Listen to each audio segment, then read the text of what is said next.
নমস্কার, ঝুমাস কিচেনে আপনাদের সবাইকে স্বাগত। আজ আমি বানাবো চিংড়ি দিয়ে সর্ষে ফুল বাটা। চলুন শুরু করি। এই দেখো, আমি সর্ষে ফুলগুলো নিয়ে নিয়েছি। এই সর্ষে ফুলগুলো কিভাবে বাছছি দেখো।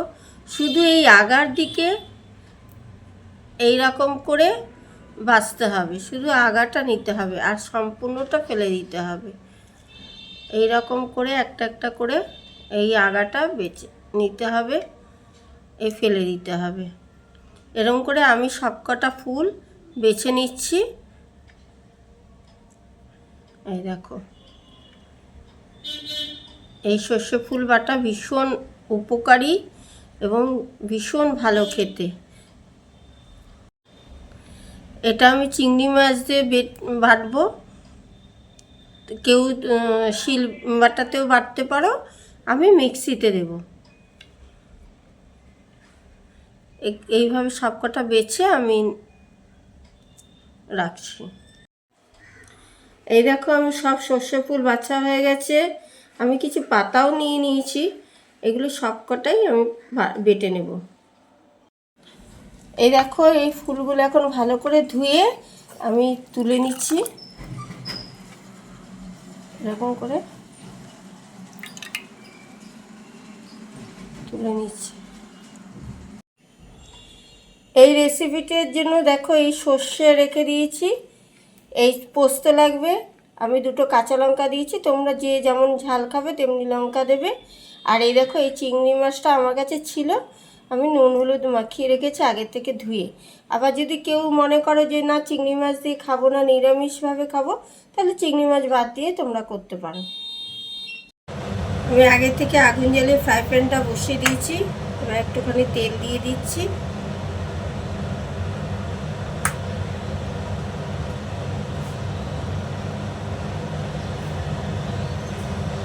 তেলটা গরম হলে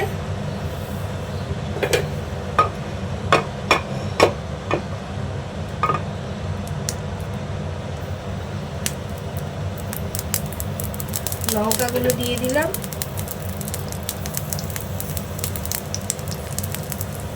আর এই সর্ষে পোস্তটা দিয়ে দিলাম।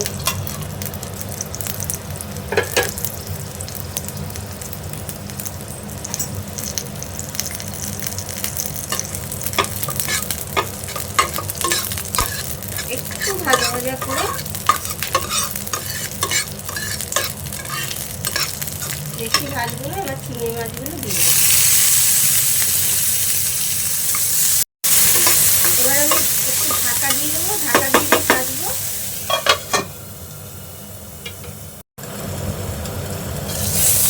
এরকম আমার এগুলো ভাজা ভাজা হয়ে গেছে। এবার আমি এই ফুলগুলো দিয়ে দেবো।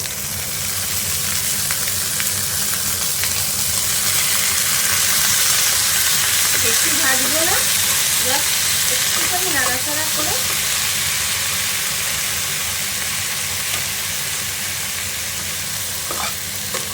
একটু নাড়াচাড়া করে তারপরে মিক্সিতে পেস্ট করে নেব। এরকম করে মিক্সি দিতে হবে।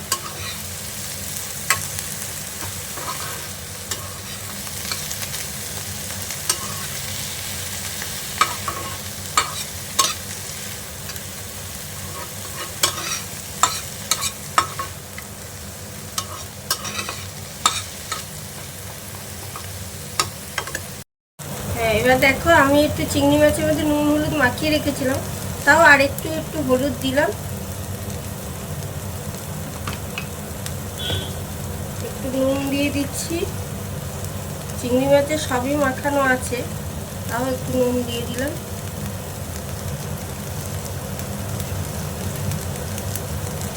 আর সামান্য একটু মিষ্টি দিচ্ছি। মিষ্টি যে দেবে, যার ভালো লাগবে সে দেবে, নাহলে না দিলেও চলে। আমি একটু দিয়ে দিচ্ছি।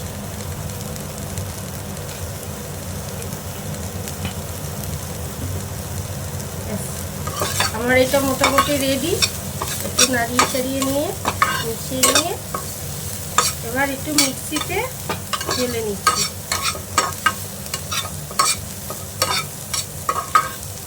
হয়ে গেছে আমার রেডি। এবার মিক্সিতে আমি দিয়ে দিচ্ছি।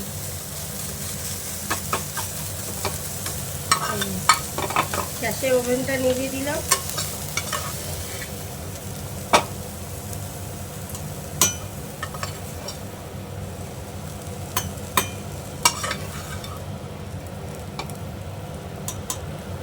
দেখো বন্ধুরা, এই চিংড়ি দিয়ে সর্ষে ফুল বাটা এই রেসিপিটি আমার একদম পুরো রেডি। তা তোমরা বানিয়ে খেয়ে দেখো। যদি ভালো লাগে তাহলে লাইক, কমেন্ট এবং শেয়ার, প্রচুর পরিমাণে শেয়ার করো এবং সাবস্ক্রাইব করতে ভুলো না।